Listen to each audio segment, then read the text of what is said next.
operator, and today what I'm going to do is a two-part series on building your kettlebell swing.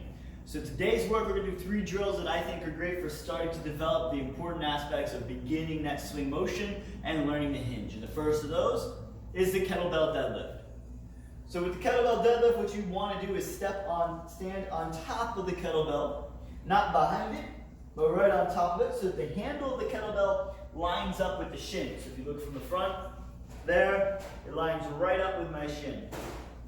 All right, once I've done that, I want to set my feet about shoulder width, maybe a little more than shoulder width apart. And I want to turn my toes out, whatever feels good with the glutes nice and tight, right? So I can just set those there, get a good motion on that, or placement for that. From here, what we want to do is push our hips back. So the motion of the hips goes this way.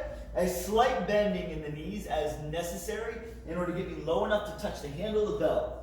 Once I've grabbed the handle of the bell, I now want to break the handle, literally break it like that. This gets my lats engaged. I want to pull my chest through, right? Feel the weights back here in the glutes. Take a breath in, drive to the floor.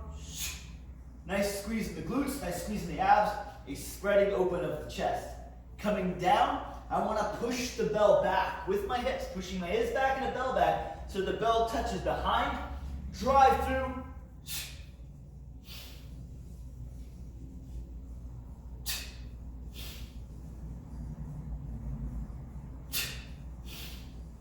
So you can see, hips are traveling back, not as much motion here in the knee.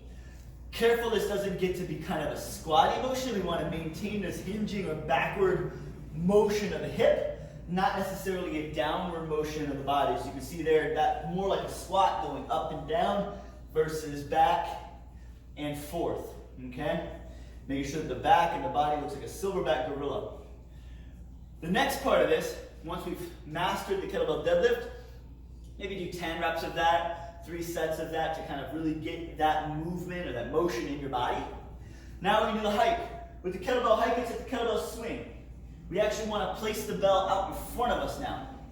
Not underneath us, but out in front. From here, I'm in the same stance I might have had with my kettlebell deadlift, about shoulder width, with the toe placement. I'm going to push my hips back, just like I was going to deadlift the bell. And the bell should now be far enough that I can just reach out and touch the handle and tilt the bell. I want to grab the bell with the hooks of my fingers, not the whole hand, the hooks of my fingers, and then I use my thumb like a safety latch and just holds it on there. Don't need to over grip it, just the hooks. So I reach out, I hook the bell, I break the handle so the shoulders are down, the lats are engaged, the chest is big, everything like the deadlift, only now the bell's out in front. I'm going to hike the bell back and then park the bell right back out in front. You want to be careful that this is a backward motion, not an up and down motion, right? So you keep the hips about where they are.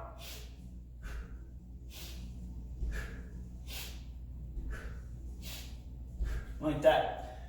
Go ahead and do that for 10 sets, or for 3 sets of 10, right? So 10 reps, practice it, practice the breathing, take breaks in between, maybe do some deadlifts, come back, do some more hikes, all right?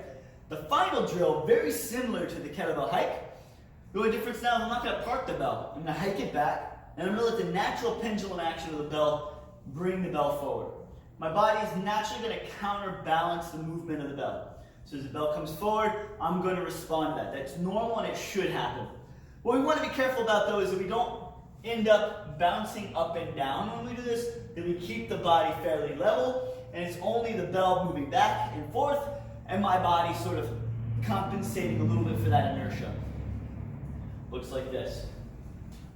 Remember, push the hips back, reach forward, just like the hike.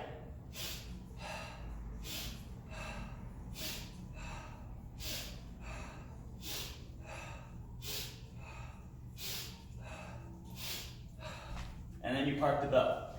Stand up, shake it out, fast and loose, all right? So repeat those drills a few times, then come back to part 2, and we'll put this together and build up our swing again. All right, until next time, catch you later.